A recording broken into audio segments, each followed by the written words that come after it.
오늘 설교의 제목이 그리스도의 충만한 복이라고 지었습니다. 사실은 제가 얘기하고자 하는 큰 의미에서 이 제목이지만 사실은 디테일한 부분에서는 다른 이야기를 좀 하기는 할 거예요. 그렇지만 결론 부분에서 저와 여러분들이 좀 고민해야 될 지점이 뭐냐면, 여러분, 그리스도의 충만한 복을 여러분들은 어떻게 생각하고 계십니까? 전에는 딱 봐도 좋은 것 같잖아요. 그리고 이 의미가 나한테 일정 부분 이해되는 부분들이 있었다고 확신에 차 있을 수 있다고 저는 생각합니다. 그리고 우리가 열망하고 바라는 복들이 있다고 저는 이해할 수 있습니다. 그런데 신앙생활을 오래 하면 할수록, 그리고 하나님이 원하시는 삶을 살아야겠다고 생각하면 할수록 그 복이 뭔지에 대해서 불확실할 때가 좀 있는 것 같아요. 왜 그러냐면, 오늘 사도 바울의 삶 전체를 통해서 한번 이 이야기를 결론 부분에서 저와 여러분들이 좀 찾아봤으면 좋겠어요. 우리가 오늘 로마서를 읽을 때 그 의미와 사도 바울의 인생의 끝 마무리에서 이 일들이 어떻게 일어났고, 그리고 그러한 의미가 어떤지를 저 여러분이 좀 이해하면서, 이 복이라는 것이 우리가 생각하고 있는 그러한 복이 아니라 지금 우리가 이러한 어려운 가운데에서 겪고 있는 일들 자체가 복일 수도 있구나. 내가 어떻게 그냥 아주 간단하게 정의할 수 있는 것을 뛰어넘는 것들이 하나님의 섭리 안에서 이루어지고 있다는 것들을 경험하며 우리에게 위로와 평강이 있기를 소원합니다. 사도 바울은 지난주에 저희가 본문에서 살펴봤듯이 로마 교회에게 동역을 요청합니다. 하나님께서 나를 이방인의 제사장으로 부르셨고 그 일을 내가 잘 감당하고 있고 이제는 서본하러 가기를 원하는데 여러분들이 나에게 동역자가 되기를 소원합니다. 어떻게 보면 로마서 전체가 그 동역에 함께하기 위한 편지였을 수 있어요. 사랑하는 성도 여러분, 저희는 지난주에 살펴봤듯이 우리가 사도 바울과 함께 동역하고 있는 이방인의 제사장이라는 것들을, 다른 말로 얘기하면 그리스도의 전령자가 되었다라는 것들을 저희가 이해하셔야 될 것 같아요. 저희는 이 땅에 그냥 사는 존재가 아니라 그리스도의 복음을 들고 세상에 나가는 자라는 거죠. 사도 바울은 로마서에서 세상을 향하여 나가는 복음의 전령자가 무엇인가를 잘 설명해 왔어요. 복음으로 변화된 자.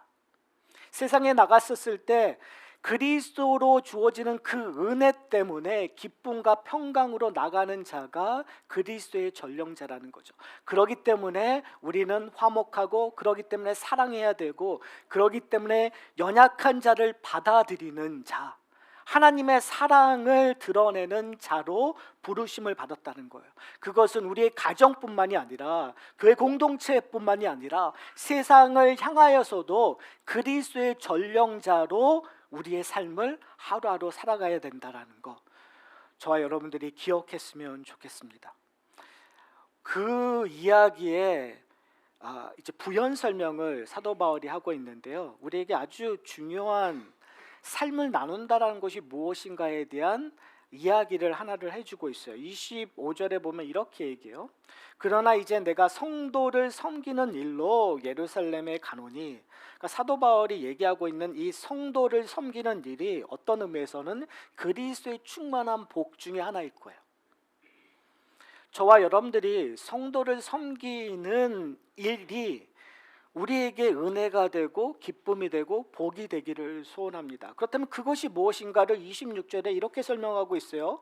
이는 마게도니아와 아가야 사람들이 예루살렘 성도 중에 가난한 자를 위하여 기쁘게 얼마를 연보하였습니다 라고 얘기하고 있어요. 지금 사도 바울의 전도 여행 속에 이런 일들이 계속 반복되기는 됐었어요. 예루살렘이 가난했고 예루살렘 안에 구제할 사람들이 많았기 때문에 복음을 접한 사람들은 항상 오늘 본문에서도 얘기한 것처럼 너희가 영적으로 은혜를 받았으면 그것을 빚진 자로 표현하는데, 그것을 육적으로 갚는 일들을 감당할 것을 요구를 했어요. 근데 그 이야기를 연보라는 단어로 써요. 그러니까 우리식으로 얘기하면 헌금이라는 의미겠죠. 사실 현대 그리스도인에게 가장 오해된 용어라고 하면 전 헌금인 것 같아요.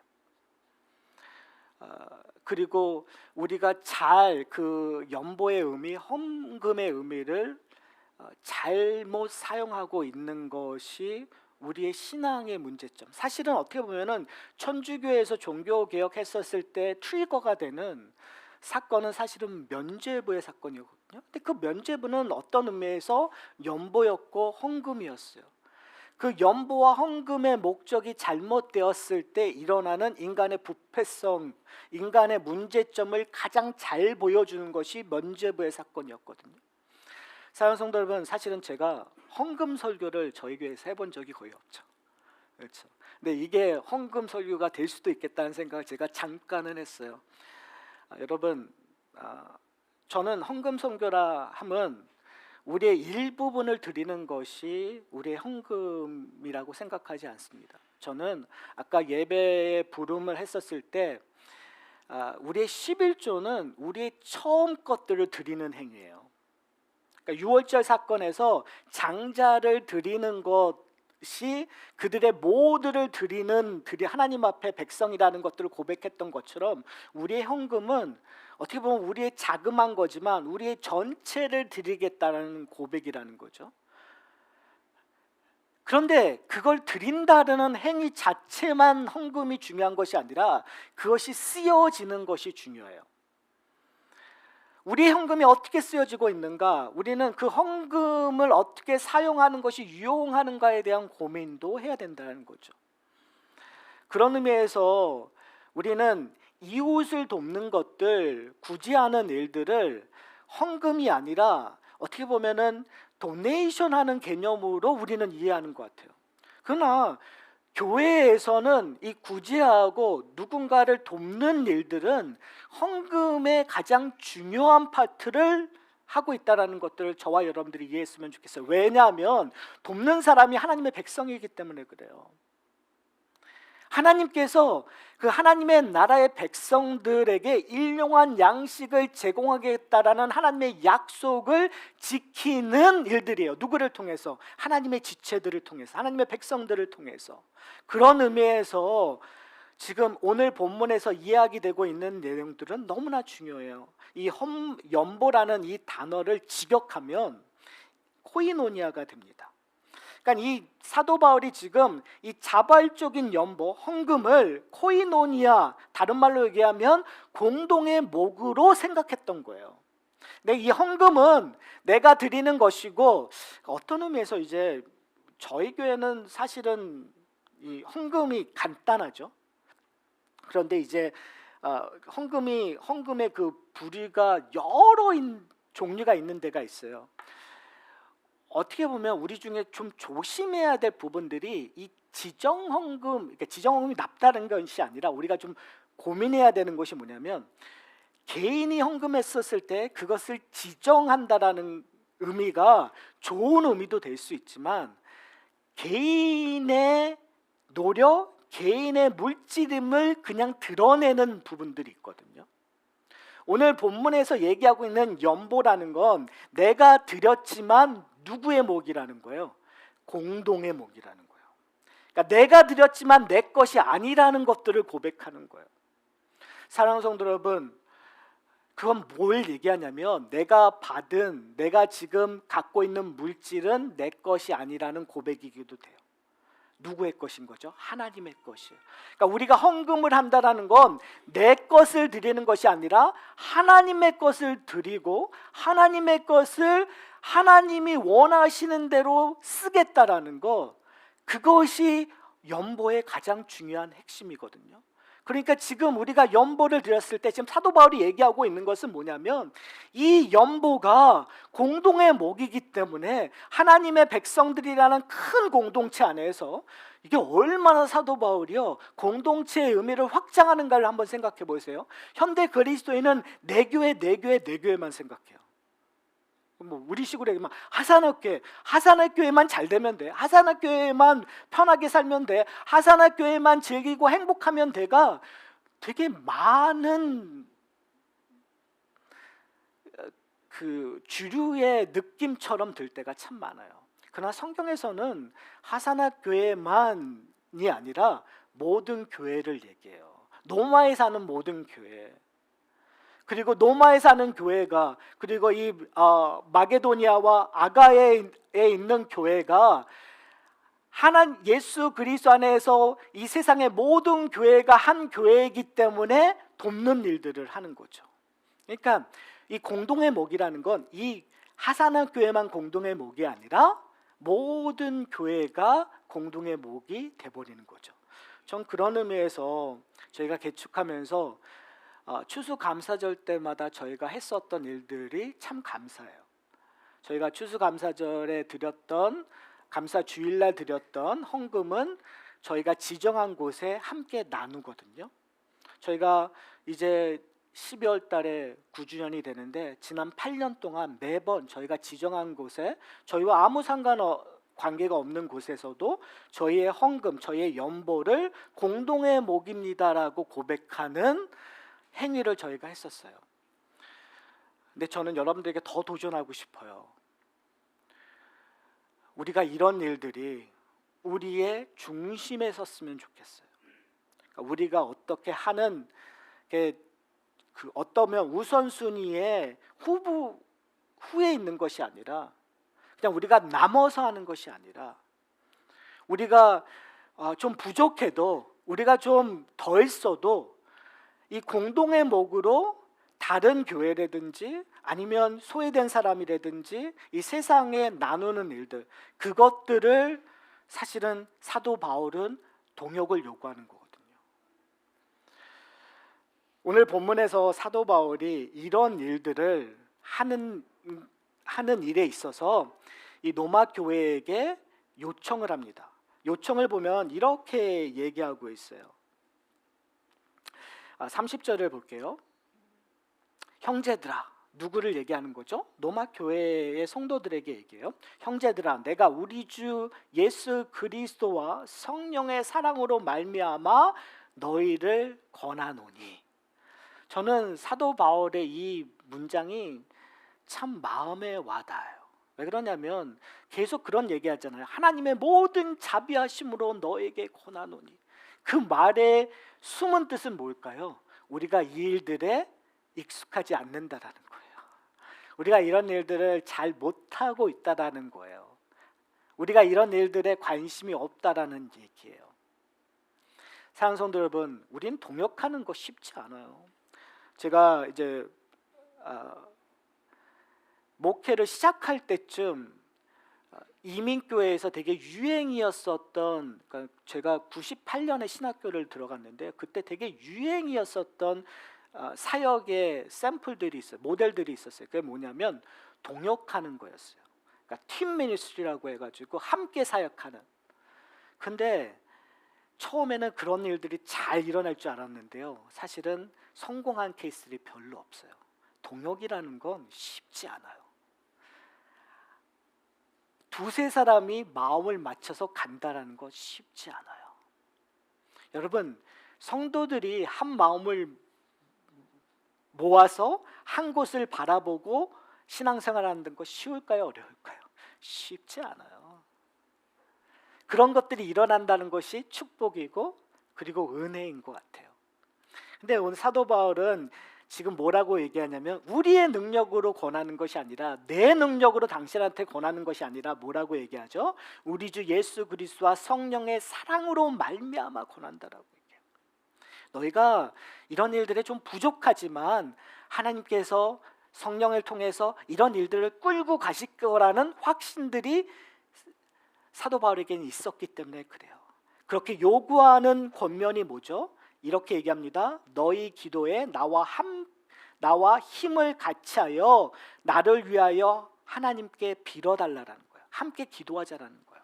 이게 기도의 동역을 얘기하는 거죠. 협동해서 기도하기를 간청하는 거예요. 그럼 기도의 내용을 한번 잘 볼까요? 31절에 이렇게 얘기해요.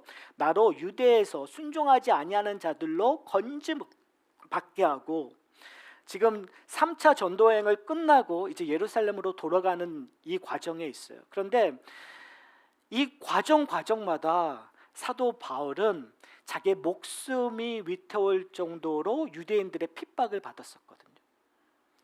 그러니까 지금 예루살렘에 간다라는 건 사실은 위험한 일이에요. 근데 그 일들을 위하여 자신의 안전을 위하여 기도하기를 간구해요. 그리고 나서 또 두 번째로 얘기하는 것이 뭐냐면 예루살렘에 대하여 내가 섬기는 일을 성도들이 받을 만하게 하고 라고 얘기해요. 사실은 저희 안수 집사님들하고 이 구제에 대한 이야기를 교회 개척하면서 계속 얘기를 했었거든요. 그때마다 가장 힘들었던 컨셉이 바로 이 이슈예요. 우리가 누군가를 도와줬을 때 그 도움을 받는 것이 한국 교회 성도들에게 익숙하지 않아요. 그러니까 이게 되게 조심스럽고, 그리고 이 일들 한다는 게 쉽지 않아요. 그러니까 지금 사도 바울이 바로 그 얘기를 하는 거예요. 이 마게도니아와 아가야에 있는 성도들이 좋은 마음으로 구제하려고 하는데 이 받는 사람들이 그것들이 어려움 되지 않게 하여 주시옵소서. 이 일들이 하나님 앞에서 선한 뜻, 기쁨으로 구제하는 일인데 그들이 기쁨으로 받고 감사함으로 받아서 이 교회들이 하나 되는 일들에 놀라운 은혜가 임하게 해주십시오라고 우리 함께 기도하자라고 얘기하는 거예요. 저는 이 일들은 지금도 동일하게 기도해야 될 내용인 것 같아요. 사랑하는 성도 여러분, 돕는 일도 쉽지 않지만 받아들이는 일도 쉽지 않는 것 같아요. 그렇기 때문에 이 받아들일 수 있는 그것은 내가 한 공동체임을 확실히 알아야 된다는 거죠. 그리고 내가 받는 것이 A라는 어떤 사람이 동정해서 주는 것이 아니라, 그리고 심지어 어떤 의미에서 구제라는 단어도 좀 그래요, 그렇죠? 그냥 구제하기 위해서 주는 것이 아니라 이것은 하나님의 목이고 하나님이 나로 하여금 일용한 양식을 주시는 하나의 수단과 방법이라는 것들을 인정하는 것. 그건 누구를 보고 누구를 주인이라고 고백하는 행동이 되는 거예요. 사람의 힘을 보고 사람을 의지하는 것이 아니라 누구를 보고 누구를 의지하는 거죠? 우리의 주이신 하나님을 보고 하나님을 의지하는 행동이라는 거예요. 사랑하는 성도 여러분, 교회는 두 가지를 다 같이 잘해야 된다고 저는 생각합니다. 우리가 좀 손해보더라도, 우리가 좀 부족하더라도 나눌 수 있는 마음을 우리에게 주십시오. 그리고 우리가 받을 수 있는 마음을 우리에게 주십시오. 근데 그 일들을 할 수 있는 가장 중요한 핵심은, 헌금은, 연보는 누구의 것이라고요? 공동의 목이라는 거예요. 하나님이 주신 공동의 목이라는 것. 그것을 우리가 풍성히 깨닫는 저희가 되었으면 좋겠어요.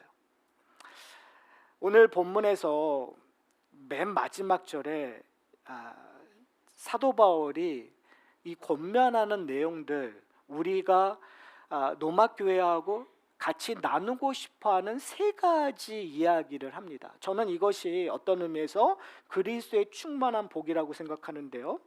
32절에 보면 32절과 33절에 그 세 가지가 나와요. 나로 하나님의 뜻을 따라 무엇으로? 기쁨으로. 그러니까 하나님의 기쁨, 하나님의 뜻으로 말미암아 이루어지는 하나님의 기쁨을 나누는 것이 그리스도의 충만한 복이라는 거죠. 자, 그 다음에 나오는 것이 너희에게 나아가 너희와 함께 편히 뭐 한다고요? 쉬게 한다는 거예요. 그러니까 그리스도의 충만의 복은 이 동역자들 안에 뭐가 있는 거예요? 쉼이 있는 거예요. 그러니까 쉼이라는 건 안식이라는 거죠. 그러니까 성경에서 가장 중요한 단어 중에 하나가 이 안식이라는 의미, 쉼이라는 의미예요. 그러니까 단순하게 그냥 편안한 쉼이 아니라 하나님 안에서 얼마나 큰 안식을 하고 있는가, 일을 하지 않는다가 아니라 일을 함에도 불구하고 그 안에 안식이 있냐는 거예요. 저는 이 안식이라는 개념을 생각했을 때 저는 이 생각이 항상 떠올라요. 제가 가끔 얘기하는 건데, 이 이민사회에, 이민교회에 하나님이 되게 겉모양이지만, 좀 논쟁거리가 될 수 있지만 겉모양이지만 축복하셨던 그 시대가 있었어요. 그러니까 90년대 80년대 후반서부터 2000년 되기 전까지 되게 많이 축복하셨어요. 그래서 이 이민 사회에 많은 사람들이 교회에 모였고, 근데 그때 보면은요, 성도들이요, 그때는 아침 예배가 있고 저녁 예배도 있었어요. 그리고 심지어 새벽 기도회도 하는 교회도 있었어요. 심지어 주일날. 그런데 정말 교회를 섬기는 분들이요, 아침 일찍 오셔서 저녁 늦게까지 가는데 다 좋아하셨어요. 다 즐거워하셨어요. 정말 지금 가서 돌아와서 생각해 보면 정말 힘드셨을 거예요. 왜요? 그때 이민 생활이 녹록하지 않았거든요. 그때는 다 정말 돈 별로 안 갖고 이민 오셨을 때예요.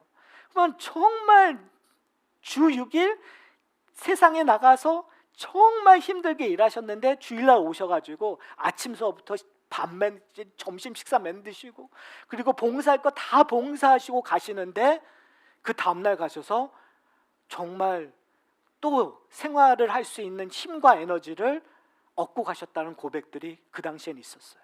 왜 그럴까요?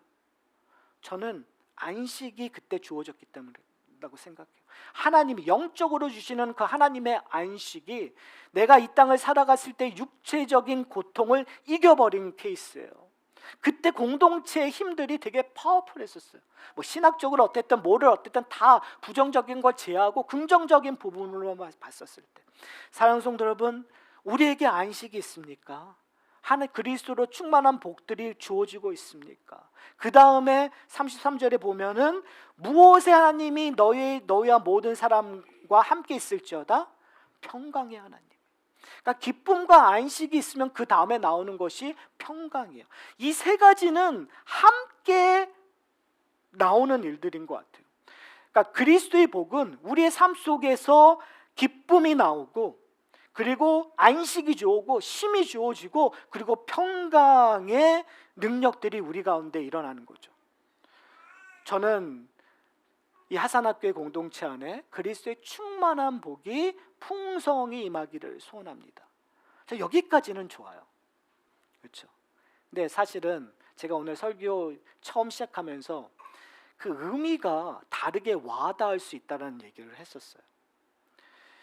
자, 지금 이 편지를 쓴 다음에 사도 바울에게 어떤 일들이 일어나는가를 사도행전 19장 21절에 자기가 이런 얘기를 해요.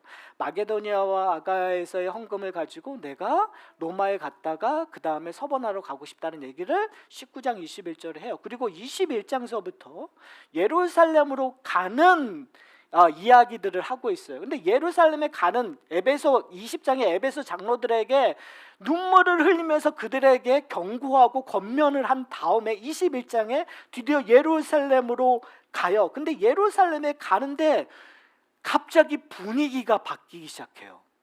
그의 제자들이 바울이 예루살렘에 가는 걸 말려요. 왜 그럴까요? 위험하니까. 거기다가 21장 후반부에 보면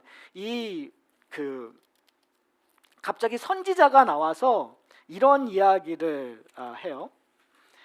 제가 읽어드릴게요.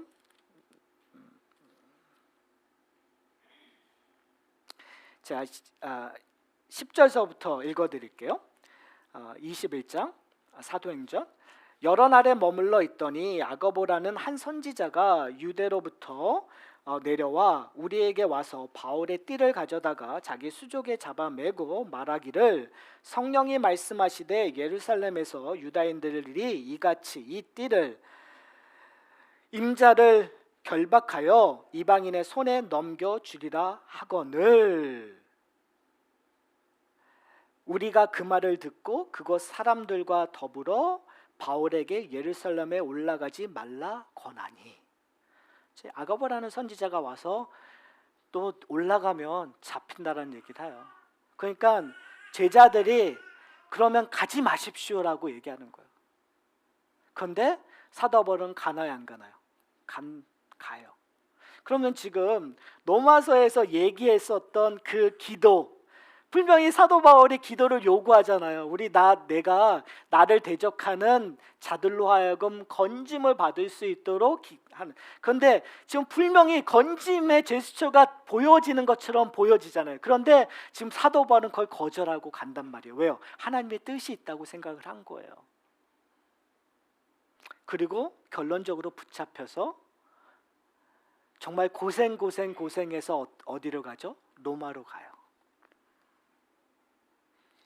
자, 로마의 교회는 이 편지를 이미 받았어요.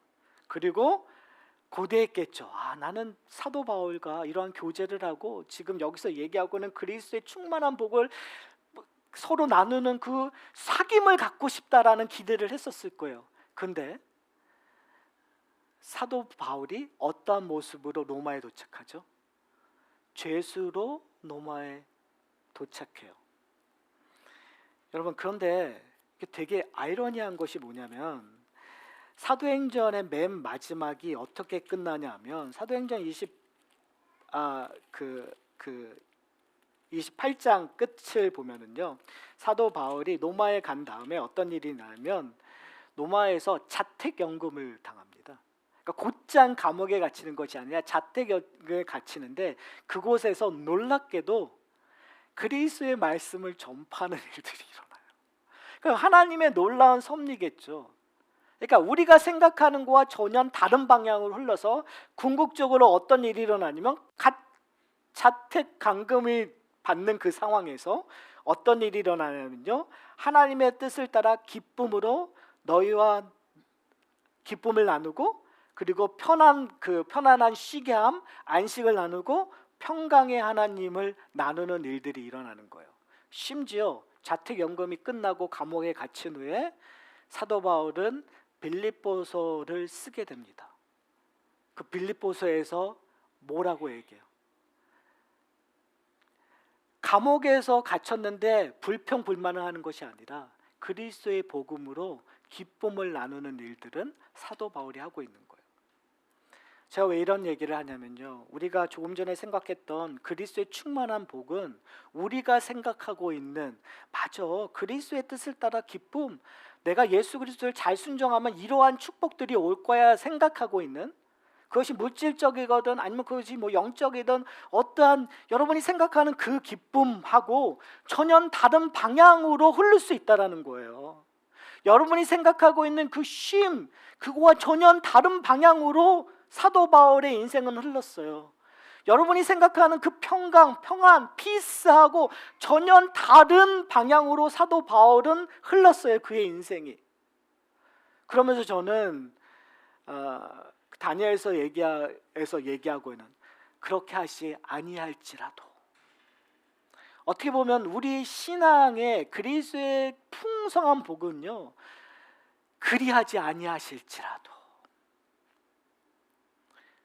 그러니까 우리가 생각하는 복과 다른 방향으로 흘러지는 상황일지라도 나는 예수 그리스도로 말미암아 기뻐하리라. 나는 예수 그리스도로 말미암아 안식하리라. 나는 예수 그리스도로 말미암아 평강의 사도가 되리라. 이게 진정한 그리스도의 충만한 복이라는 거죠. 사랑하는 성도 여러분, 여러분은 어떠한 인생을 살고 계십니까? 어쩌면 우리 가운데 정말 행복하고 정말 능력 있고 정말 파워풀한 삶을, 그리고 아무런 걱정 금시 없는 삶을 살아가시는 분들도 있을 거예요.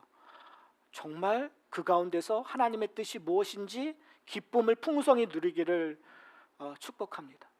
그리고 그 가운데에서 정말 안식을 통해서, 그리고 평강의 하나님을 만남으로 말미암아 오늘 사도 바울이 권면하는 것처럼 하나님 앞에 자신의 것들을 연보로 들려 그것이 공동의 목이 되어서 정말 일용한 양식을 제공하고, 그리고 평강을 나누며 기쁨을 나누는 놀라운 일들이 우리 공동체 안에 풍성히 임하기를 소원합니다. 그것이 우리의 가진 자로서, 정말 축복받은 자로서 분명히 해야 될 일이고 나눠야 될 일들이에요. 그러나 만약에 우리 가운데 그와 정반대의 모습들이 일어나서 내가 지금 빈곤하고 내가 없고 내 몸이 상하고 내가 지금 행복하지 않고 내가 수치와 모멸을 당하고 사람들로 말하면 지책을 당하고 있다고 한다면 여러분 좌절하지 않기를 소원합니다. 여러분 정말 그럴 때마다 우리 쥐구멍이라도 들어가고 싶다고 얘기하는데 그런 이야기하지 않고 하나님 앞에 나가기를 소원합니다. 왜요? 그 가운데에서도 하나님께서는 그리스도의 충만한 복을 주시겠다고 약속하셨으니까요. 그 가운데서 우리는 분명히 하나님이 주시는 하나님의 뜻에 따른 기쁨이 주어지실 거라는 것들을 우리는 믿습니다. 여러분 기쁨이 그러니까 이게 말이 안 되는 얘기거든요. 역설이거든요. 세상에서는 고통이 있으면 좌절하고 절망하고 다 끝난 것처럼 얘기해야 되는데 성경은 우리에게 그 가운데 말할 수 없는 형용할 수 없는 기쁨이 있다고 얘기해요. 고통을 지워버리는 마약해서 나오는 그런 기쁨이 아니라요, 그 고통 가운데 있지만 그 고통을 뛰어넘는 예기치 못한 기쁨이 있다라고 얘기해요. 그게 사도 바울의 고백에 인생 속에서 일어났어요. 다니엘의 인생 속에서 일어났어요. 다윗의 인생 속에서 드러났어요. 사랑하는 성도 여러분, 우리 가운데 그러한 기쁨이 풍성하기를 소원합니다. 만약에 여러분 가운데 정말 내 물질 때문에, 내 육신 때문에, 관계 때문에 쉼을 누리지 못해서 늘 불안하시고 늘 뭔가 부족한, 그래서 자꾸 나를 더 쳐서 더 잘 돼서 내가 안식을 바란다고 여러분이 열망하고 계신다면 그리스도에게 나가기를 소원합니다. 왜요? 그리스도 안에 그 순간에 안식이 예비되어 있기 때문에 그래요, 여러분.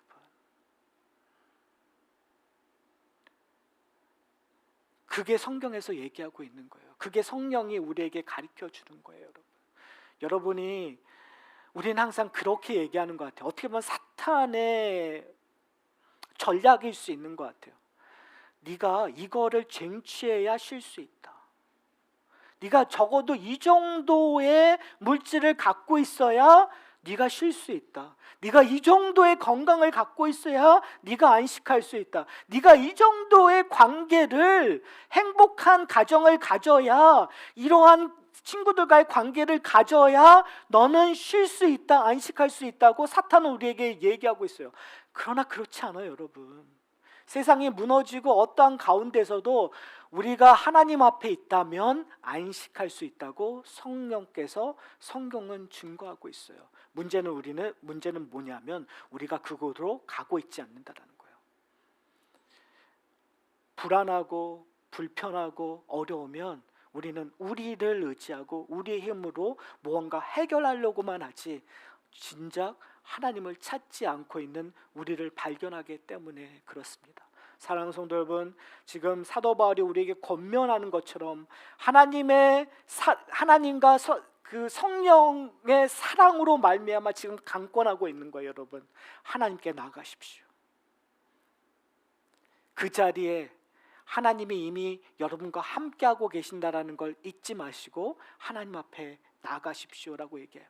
그럴 때 우리에게 무엇이 주어져? 평강이 주어지는 거예요. 왜요? 하나님과 평강하는 존재이니까, 하나님과 화평한 존재이니까 내가 내 상황이 아무리 달라져서 세상을 향하여 평강의 사도가 될 수 있는 거예요. 사랑하는 성도 여러분, 오늘 본문은 이렇게 끝납니다. 아멘. 여러분, 아멘이라는 게 뭐죠? 그렇게 될지어다. 저는 요한복음에서 되게 그 멋있는 단어가 반복되는 것이 뭐냐면 진실로 진실로라는 단어가 요한복음에서 반복돼요. 근데 그 진실로가 단어가 뭐냐면 아멘이라는 단어거든요. 근데 재밌는 건 항상 예수님께서 가르쳤을 때 항상 이렇게 얘기하세요. 진실로 진실로 너에게 이르노니. 그리고 무슨 얘기를 하세요. 그 말은 뭐냐면 아멘 아멘, 그대로 되리라 그대로 되리라, 미리 된다라는 걸 확신에 차서 얘기하신 다음에 할 일들을 얘기하고 있는 거예요. 사랑하는 성도 여러분, 저는 이 아멘이 우리 앞에 있다라는 거 여러분이 기억하셨으면 좋겠어요. 오늘 사도 바울이 우리에게 얘기했던 그 아멘이 우리에게 예수 그리스도가 십자가 달려 죽으시고 부활하셔서 하늘 보좌에 앉아 계시기 때문에 이 약속이 우리에게 주어졌어요. 그렇기 때문에 여러분, 오늘 본문에서 얘기하고 있는 것처럼 하나님의 뜻에 따라 기쁨이 여러분 안에 이미 주어졌어요. 이미 여러분 안에 안식이 주어졌어요. 이미 여러분 안에 평강의 하나님이 주어주셨어요. 그러면 어떻게 해요? 이제 그렇게 살아야 돼요. 그러기 위해서 어떻게 해야 되죠? 우리가 함께 기도하는 거예요. 사랑하는 성도 여러분, 이게 공동체의 파워예요. 이게 공동체의 능력이에요. 저는 그런 의미에서 참 부모의 힘이 저는 파워풀하다고 생각해요. 특별히 어머니의 힘들이 참 파워풀하다고 생각해요.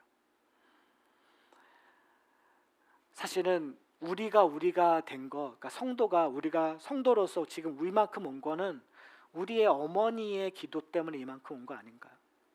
그렇지 않으세요? 그러니까 이제 교회를 오래 생활하다 보면, 기독교 가정에 있다 보면 내가 지금 여기 있는 건 사실 내 어머니의 기도가 반응했다고 우리는 고백할 시점들이 있어요. 그러면서 우리는 그런 생각하죠. 내가 나의 어머니만큼 내가 내 자녀를 위해서 기도하고 있는가? 그걸 다 떠나서 우리는 또 그런 생각을 해요. 교회는 기도하는 자들로 인하여 굳건해지는 거예요. 과연 우리는 교회 공동체를 위하여 기도하고 있는가?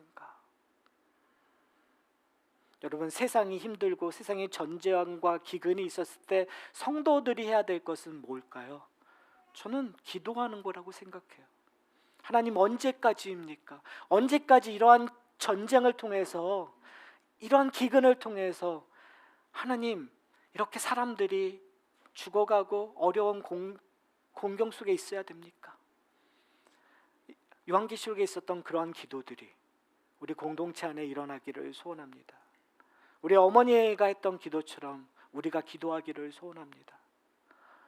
우리가 정말 교회 지도자들이 기도했던 것처럼 우리가 교회를 위하여 기도하는 일들이 풍성히 임하기를 소원합니다. 왜요? 하나님께서 약속해 주셨어요. 그 약속이 이미 주어졌기 때문에 우리는 기도를 통해서 그거를 경험하는 거예요. 우리가 생각했던 거와 전혀 다른 방향으로 올지라도. 저는 이게 너무 멋있어요. 지금 사도 바울은 지금 편지를 쓰면서 어떤 의미에서 사도 바울도 그렇게 예측 못했을 거예요. 정말 그가 생각하는 가장 퍼펙트한 동역을 생각하면서 서번화에 갈 생각에 정말 희망에 차 있었을 거예요. 그러나 결론은 하나님의 섭리에 의해서 자택 연금을 당했었을 때 노마에 있는 성도들과 만나는 거죠. 그때 아마 사도 바울이 이렇게 얘기했지 않았을까요? 내가 당신들에게 편지했던 그 편지 읽어보셨습니까? 그러면은 노마교회 사람들이 예, 읽어봤습니다. 근데 하나님께서 놀랍게도 이렇게 섭리해 주시네요. 여기서 우리는 하나님과의 사귐을 만날 수 있지 않겠습니까? 여러분, 이게 너무 파워풀하지 않나요? 가장 세상 사람들은 가장 절망적인 그 가운데에서 성도들은 희망을 보는 거죠. 아니, 희망을 보는 게 아니라 복을 누리는 거죠. 바로 그곳에서 기쁨을 누리고, 그곳에서 안식을 누리고, 그곳에서 평강을 누리는 거예요. 그 놀라운 축복이 이 하산학교의 공동체, 그리고 우리 가정 위에 풍성히 임하기를 소원합니다.